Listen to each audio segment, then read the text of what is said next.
Salut, on va parler de Bayrou, la situation la plus grave depuis 1945. On va mettre le débat, la vidéo du débat, on va dire.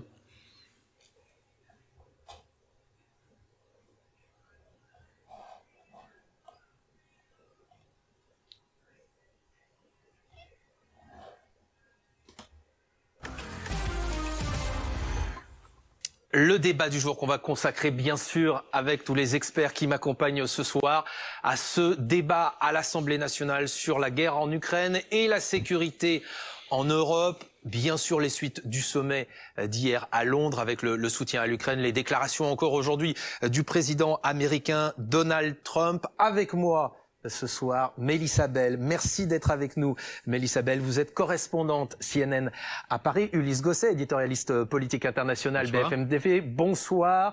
Nicolas Tenzer, professeur de géostratégie à Sciences Po, auteur de Notre guerre, c'est aux éditions de l'Observatoire. Et puis Étienne Gernel, directeur de la publication du Point. Merci d'être avec nous. Alors, comme moi, vous avez entendu des mots tout à l'heure extrêmement fort d'un certain nombre de responsables politiques, notamment du Premier ministre François Bayrou, qui a évoqué tout à l'heure le fait d'avoir basculé, je cite, dans un autre monde. Une situation aujourd'hui historique, la plus grave, la plus déstabilisée, la plus dangereuse depuis la fin de la Seconde Guerre mondiale. On prend tout de suite la direction de l'Assemblée nationale pour retrouver notre reporter, notre envoyé spécial, Hugo Capelli. Bonsoir Hugo.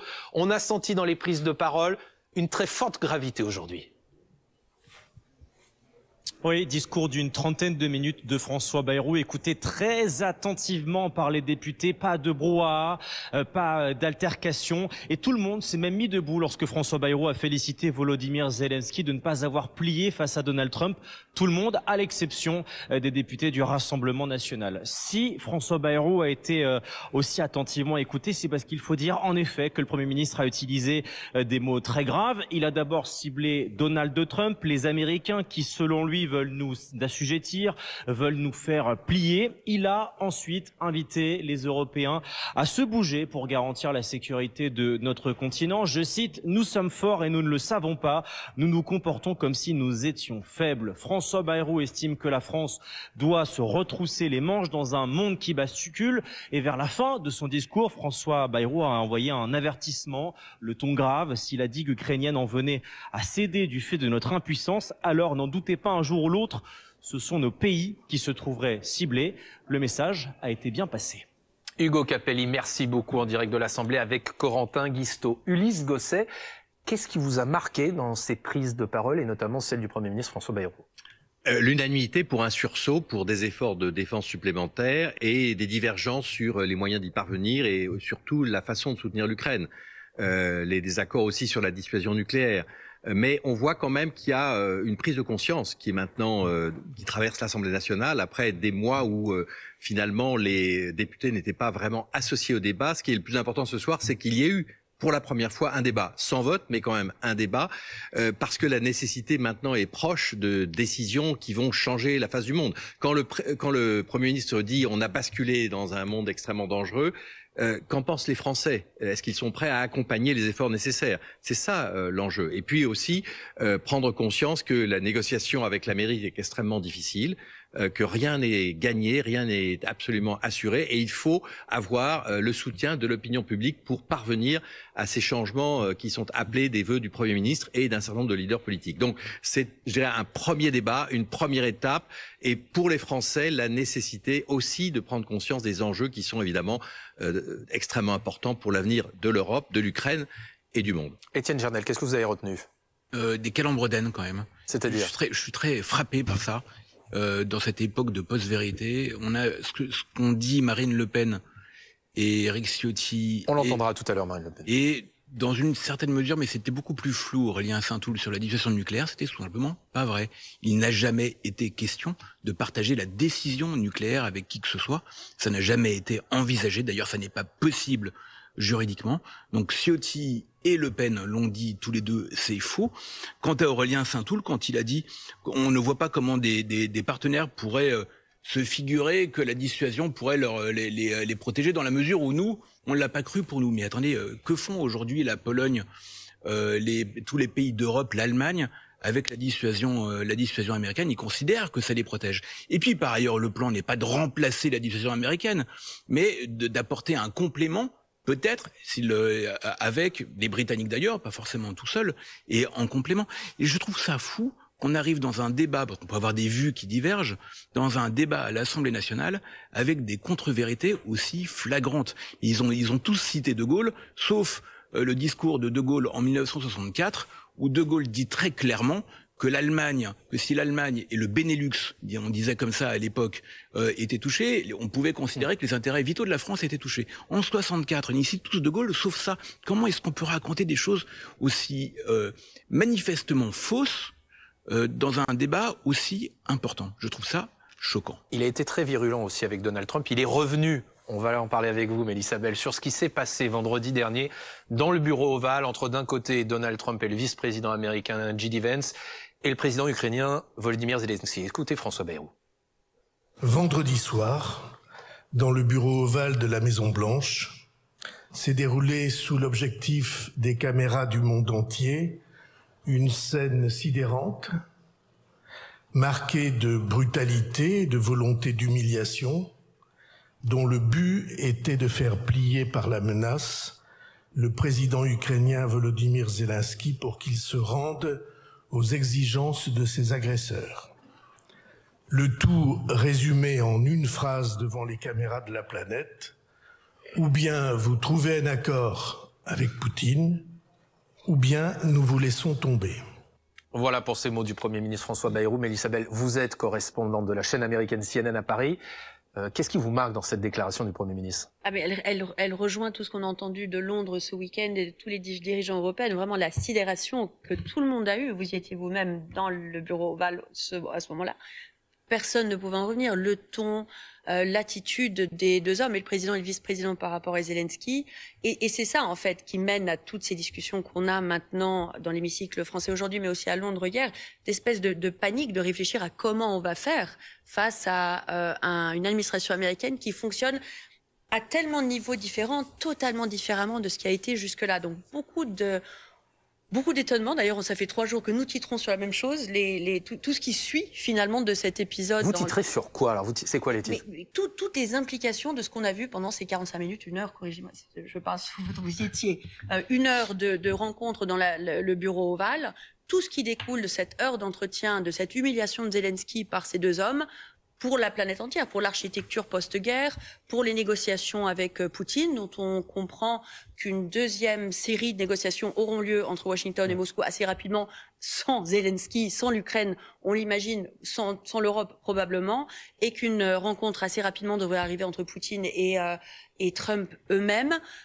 Toutes ces conversations qui ont lieu et le fait que les Européens et les Ukrainiens et les intérêts stratégiques des uns et des autres soient totalement exclus de façon aussi brutale et choquante, avec un changement total de ton, de façon de procéder, c'est extraordinaire. Et je pense qu'on sent, et on sentira encore longtemps, les ondes de choc finalement sur le continent européen, et toutes ces conversations en découlent. François Bayrou parle d'une scène sidérante. Est-ce que les Américains sont sidérés ou pas du tout? Oui, je pense que les Américains sont sidérés. J.D. Vance était attendu là dans le Vermont par des manifestants avec des drapeaux ukrainiens. Il était en quête de ski avec ses enfants, sa famille. Il a fallu que les autorités locales rappellent tous les gens que en fait c'était une jeune famille, qu'il fallait laisser passer leurs vacances. Oui, la sidération est énorme aussi aux États-Unis.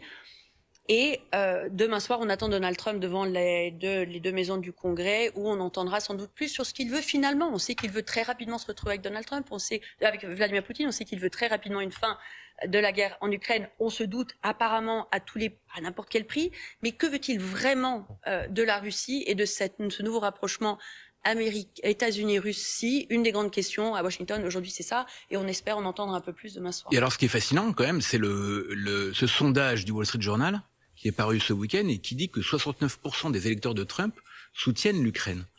C'est sidérant de voir ça. Il y a une tradition anti-russe d'ailleurs dans le Parti républicain qui remonte à la fin de la guerre. Mais je sais pas, il y a un autre sondage qui est sorti sur la population générale et l'attitude par rapport à la Russie. 2023, 64% des Américains estimaient que la Russie était l'ennemi. Aujourd'hui, c'est 34%. C'est-à-dire que le message des républicains et de Donald Trump particulièrement, néanmoins, commence à faire son effet. Et les Américains dans leur globalité, donc pas les républicains particulièrement, n'estiment plus que Moscou est forcément un ennemi. C'est fascinant à quel point ça s'est fait rapidement. Nicolas Tenzer, quand le Premier ministre dit « Nous sommes dans la situation historique la plus grave, la plus déstabilisée, la plus dangereuse depuis la fin de la Seconde Guerre mondiale », est-ce qu'il exagère ? Non, pas du tout. Je pense qu'il a totalement raison, mais ce sont des choses que, personnellement, mais d'autres analystes aussi, disions depuis déjà quand même assez longtemps. Je veux dire, là où il y a un champ, parce que tout simplement, on sait très bien que Poutine veut la destruction de l'Europe. Ça, on le sait. Ça, c'est pas quelque chose de nouveau. La destruction de l'Europe. Il veut la destruction, alors pas nécessairement destruction physique, il veut en tout cas que l'Europe éclate. Ça veut pas dire qu'il veut en faire un sorte de chantier, je dirais, post-attaque nucléaire. Non, pas ça. Mais il veut la détruire en tant qu'entité, en tant que force de résistance, en tant que force démocratique. Considère qu'elle est obsolète. Obsolète, c'est le mot qu'il avait utilisé en 2019. En fait, de beaucoup plus brutal que cela. Et là, on a quand même pour la première fois, et c'est là où on a un renversement historique, mais qui était, encore une fois, prévisible quand même depuis assez longtemps, au-delà de l'attitude de brute de Trump et de Vance à l'égard de Zelensky, c'est qu'aujourd'hui, les États-Unis jouent contre nous. Quand je dis contre nous, le nous, c'est contre le camp des démocraties, le camp de la liberté. Et qu'aujourd'hui, on voit très bien, ce n'est pas du tout un mystère, qu'il y a une forme d'alliance véritable entre le Kremlin et la Maison-Blanche, ce qui est effectivement quelque chose de complètement sans précédent. Regardez tout simplement les déclarations successives non seulement de Trump ou de Vance, mais de l'ensemble des conseillers, que ce soit aussi de Marco Rubio, le secrétaire d'État, mais que ce soit encore hier de Mike Valls, le conseiller national à la sécurité. Voyez les déclarations, sans surprise d'ailleurs hier, de Tulsi Gabbard, aussi conseillère nationale pour le renseignement, dont on connaît d'ailleurs les liens très anciens avec la Russie, avec la Syrie. Il faut que Zelensky s'en aille. Oui, voilà, c'est ça, mais avec une indécence invraisemblable. Et on sait parfaitement que c'est le récit même de Poutine qui ne cesse de dire que Zelensky n'est pas légitime, qu'il doit partir, etc. Et là, on a les Américains qui disent également la même chose. C'est complètement sidérant. Dernier point, si vous me le permettez, très rapide. Quand on voit effectivement que les Royaumes-Unis et la France disent oui, il faut essayer de se réengager avec les États-Unis, ils ont raison de le faire. Mais vous n'y croyez pas. Je n'y crois absolument pas. Les États-Unis sont passés de l'autre côté. Ça, c'est de la rhétorique, ce sont des mots. Et il faut qu'il y ait, je pense qu'ils l'ont envisagé, ils sont quand même pas, je dirais, nés de la dernière heure, il faut imaginer une sorte de plan B. Ulysse Gosset, il y a quelque chose qui circule depuis ce matin à Washington, c'est une possible, on ne sait pas encore, prise de parole du président Trump. Derrière cela, la question de la suspension pure et simple de l'aide américaine à l'Ukraine. Est-ce que c'est possible ? Trump est déterminé à punir Zelensky pour avoir manqué de respect à l'Amérique dans le bureau ovale. Et le vice-président est sur cette même longueur d'onde et les grandes voix républicaines du Congrès ont encouragé Donald Trump à aller dans ce sens. Donc oui, il y a un vrai risque que Trump, dès la semaine prochaine, annonce la fin de l'aide américaine à l'Ukraine. L'aide militaire, la formation des pilotes, la suspension des satellites Starlink qui permettent aux Ukrainiens de faire la guerre, tout simplement, la guerre des drones, la guerre électronique. Il y a une vraie menace qui pèse sur Zelensky aujourd'hui et sur l'Ukraine en particulier. Mais on voit bien qu'il y a une fracture et c'était aussi le sens de ce débat à l'Assemblée nationale. D'abord, c'est très important qu'il y ait le débat, mais surtout, on voit qu'il y avait une unanimité des parlementaires français autour de Zelensky. Pas forcément sur les manières de mettre fin à la guerre, et en particulier sur l'envoi des troupes. Marine Le Pen dit que c'est une folie d'envoyer des troupes. Mais néanmoins, il y a ce soutien. Et ce soutien en France, il est le même en Grande-Bretagne, en Allemagne et partout en Europe, avec peut-être des nuances en Italie et peut-être pas en Hongrie. Mais néanmoins, on a cette fracture, si vous voulez, autour du sort de Zelensky. Donc ce soir, il y a deux questions. Un, est-ce que effectivement Trump va confirmer qu'il veut se débarrasser de Zelensky, comme le demande son conseiller national à la sécurité? Est-ce qu'il rendrait raison à Poutine?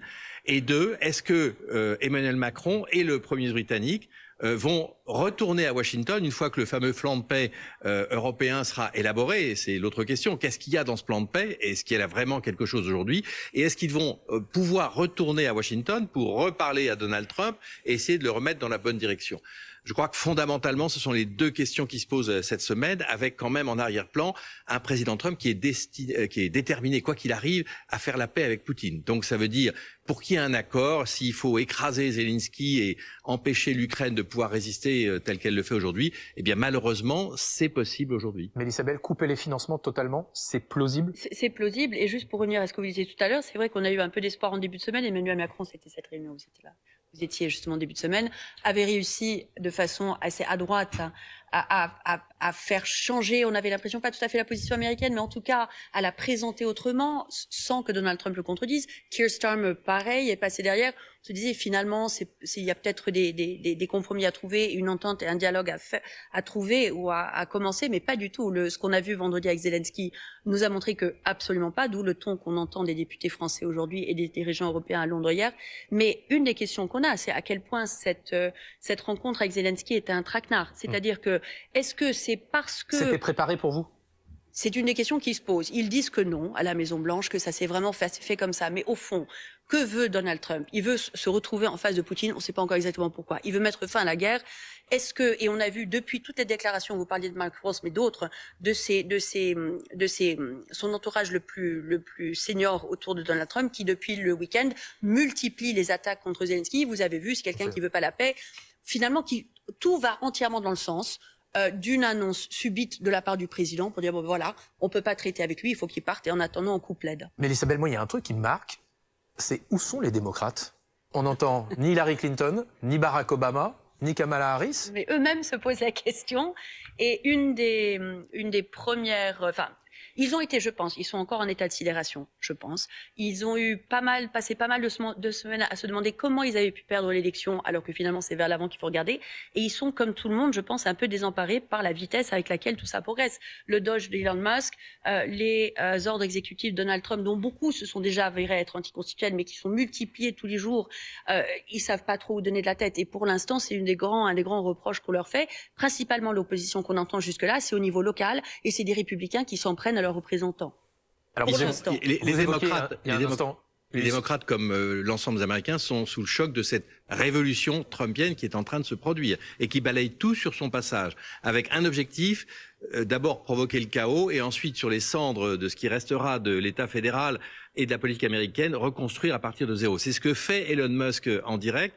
Et donc, pour les Américains, aujourd'hui, la question, c'est jusqu'où va aller cette révolution trumpienne? Est-ce que ce sont les prémices d'un autoritarisme rampant ou peut-être même d'une forme de fascisme moderne? Le débat, il est ouvert. Hein. Aux États-Unis, il y a juste une dernière chose. Un exemple quand même de l'inquiétude des Américains dans le New York Times, qui est un grand journal, certes plutôt démocrate que républicain, mais il y a un article d'un éditorialiste très connu, Friedman, qui dit « Donald Trump se comporte en Ukraine comme le parrain dans le Godfather ».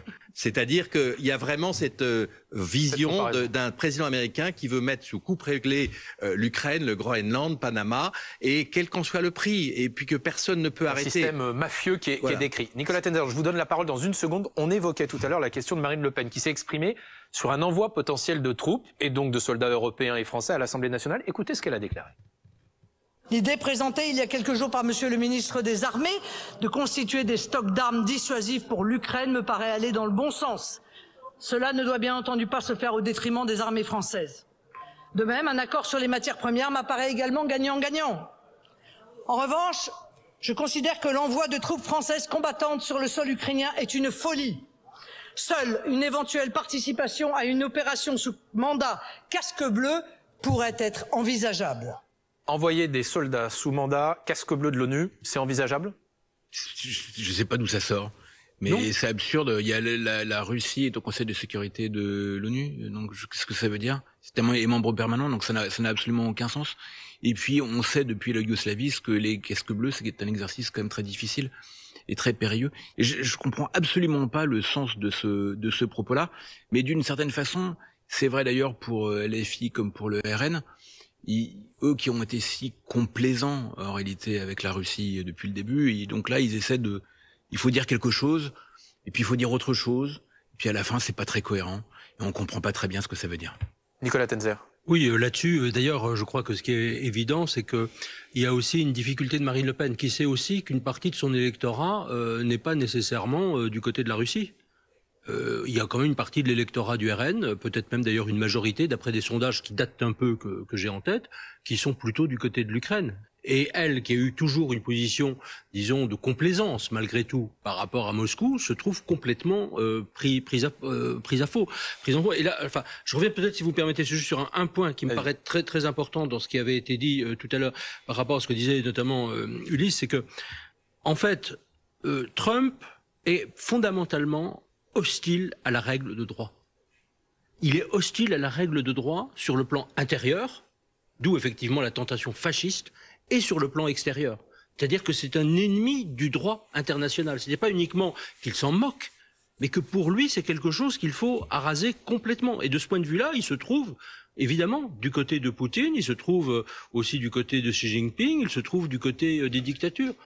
La question du vrai et du faux, la question de la dignité et de l'indignité, la question de la victime et du coupable, tout ceci n'a plus aucun sens. Il n'y a plus de différence. Un mot quand même sur les troupes, parce que c'est très important, les troupes européennes, les troupes françaises ou les troupes de maintien de la paix. Oui. C'est une idée qui a été validée par Donald Trump. Donc c'est quand même intéressant de s'y arrêter.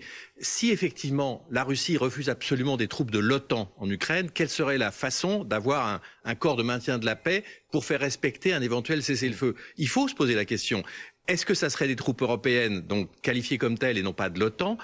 Sous quel commandement seraient-elles? Et je trouve que dans le discours de Marine Le Pen, qui dit à la fois c'est une folie de vouloir envoyer des troupes en Ukraine, mais qui dit pour la première fois je ne suis pas hostile si elles sont dans un cadre onusien, on peut penser ce qu'on veut de la capacité d'avoir une résolution à l'ONU, ça sera sans doute très difficile parce que la Russie pourrait mettre son veto, mais le fait qu'elle dise ce n'est pas impossible, c'est déjà, je pense, à vos yeux, un mouvement important, qui ça traduit le sentiment française. général. Merci à tous les... Dites-moi dans les commentaires si la vidéo vous plaît. Abonnez-moi à ma chaîne YouTube, Twitch, TikTok et Instagram. Mettez la cloche pour ne rien rater. Et je vous dis à plus tard. À plus tard.